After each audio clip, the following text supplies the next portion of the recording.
sudah pernah bilang, nggak usah beli tanah itu kalau uangnya belum kekumpul. Aku tuh cuma numpang ya Bu di sini.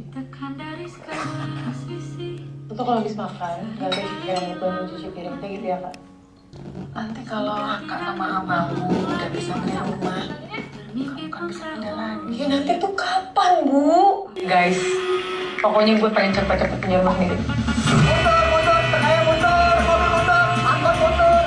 Alhamdulillah 20 tahun tinggal di sini gak pernah banjir Mas. Sekarang orangnya pindah kemana? Sudah almarhum. Nah, di sini kita ada tempat duduk. Segini berapa tahun? 200. Mending buat DP rumah. Ya loh. Kita juga ketipu, terlanjur. Lo itu tahu ya kalau ngambil pinjol itu bukan terlanjur, itu bego namanya. Tolong kamu. Kalau enggak, kita semua kehilangan Maula. Hidup gue juga di sini udah kayak pembantu. Terus sekarang gara-gara kebodohan lo masih harus gue juga yang nanggung. Ini ada kartunya ya. Apa? Boleh bilang nggak? Mas, tulis aja Mas, tulis. Kamu tega lihat kita jadi gelandang? Dari awal kan lo sendiri yang gak ada sertifikat rumah, kenapa coba? Udah cukup. Selama ini aku bantu kamu untuk jadi lebih baik. Tapi emang kamunya hobi ngeribetin diri sendiri. Makanya orang yang pas-pasan kayak aku gak berhak punya rumah sendiri. Orang biasa kayak gue tuh mau mimpi aja harus tahu diri ternyata. Film ini menceritakan tentang seseorang yang berjuang dengan mimpinya, di mana kondisi dia tuh berada di middle class income, tapi gajinya di atas UMR sedikit, tapi dia punya rumah sendiri. Tapi dia juga punya beban keluarga yang dimana biasanya beban keluarga itu anak pertama yang menanggung, tapi di film ini harus anak terakhir yang menanggung. Kita semua alhamdulillah ambiar. Nangis banget ya. Nangis ngomong semuanya nangis. Kita tidak berekspektasi kayak gitu sih ya. Kita kayak, wah kok sakit banget nontonnya gitu. Tapi kita juga waktu pas baca skripnya pun juga kayak sempat nangis juga gitu loh. Terus pas lihat hasilnya, wow. Posternya juga aku pribadi suka banget ya. Lagunya Dalam banget, meaningful banget. Liriknya tadi juga dari soundtrack itu dari trailer sendiri aja kita udah bisa ngerasain seberapa roller coasternya gitu emotionnya. Mungkin di kehidupan nyata kalian ada yang mengalami juga nggak? Menurut aku pastinya semua orang, kebanyakan mayoritas pasti pernah mengalami apa yang dirasakan Kauna, karena menurut aku Kauna ini representasi dari kita semua. Jadi beban Kauna kan mungkin ada banyak, pasti salah satunya kayak di aku mungkin yang tadi aku cerita, aku 3 bersaudara sama dan anak bungsu yang harus menanggung beban keluarga, itu di aku mungkinnya. Kalau yang lain Sama sih sebenarnya, mungkin cuma kalau ini kan nge-represent kita semua gitu menurut gua, dan memang yang berbeda mungkin adalah settingannya dan level-levelnya yang berbeda, tapi semua yang dialami Kaluna menurut gua ya itu kita sebenarnya. Kalau Kak Dermi mungkin realnya seperti apa? Relate-nya seperti apa? Mungkin karena memang kan kita ngomongin sandwich generation, dan gue juga termasuk sandwich juga gitu, karena apalagi dulu di usia yang lumayan masih muda itu bokap meninggal dan gue harus mengambil role bokap di rumah. Jadi gue ngerasain lah gimana rasanya harus bertanggung jawab di bawah, kanan kiri dan semua terong semua.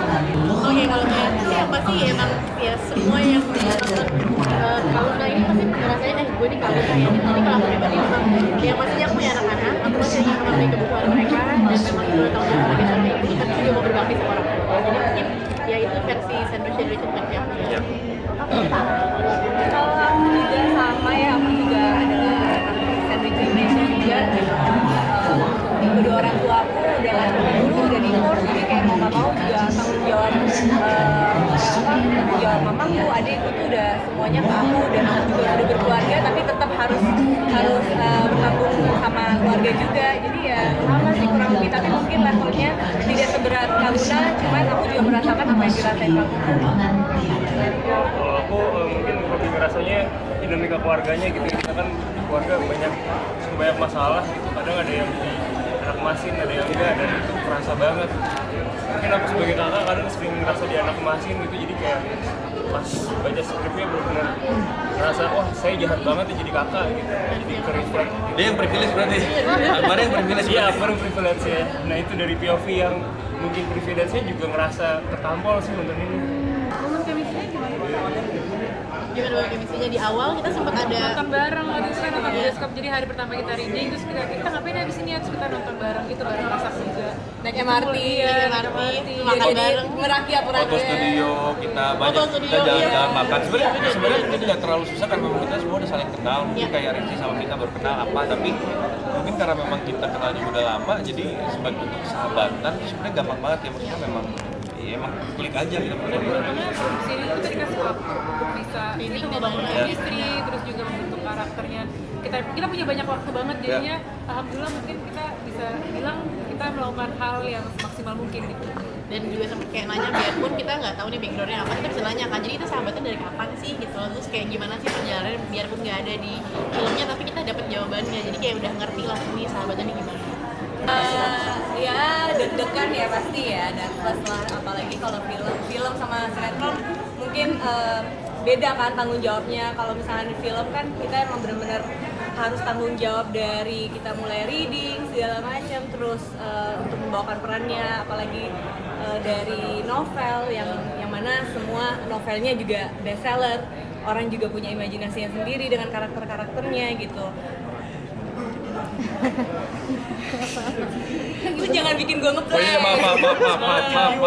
Ya yang pasti nervous banget lah, apalagi ini film pertama juga, terus kayak beda lah proses syuting kayak sinetron sama film kan beda gitu. Kalau di sinetron mungkin kayak kita sekali take udah oke gitu, tapi kalau di film ya kita nggak bisa sekali take langsung oke, kayak bener-bener kayak Kak Sabrinanya emang udah ngerasa klik nggak sama scene-nya gitu, udah ngerasa oke nggak sama scene-nya, dapet nggak feel-nya gitu. Jadi kayak banyak shot dan banyak lain-lain gitu, jadi emang beda banget eksekusi dari sinetron sama film ya. Berarti ketagihan Pak?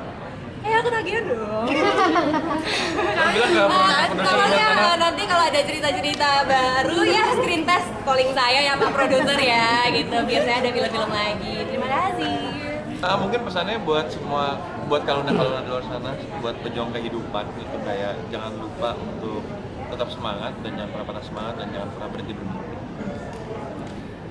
Kalian gak sendirian, semoga film ini bisa menghangatkan kalian semua. Anjay, mikro.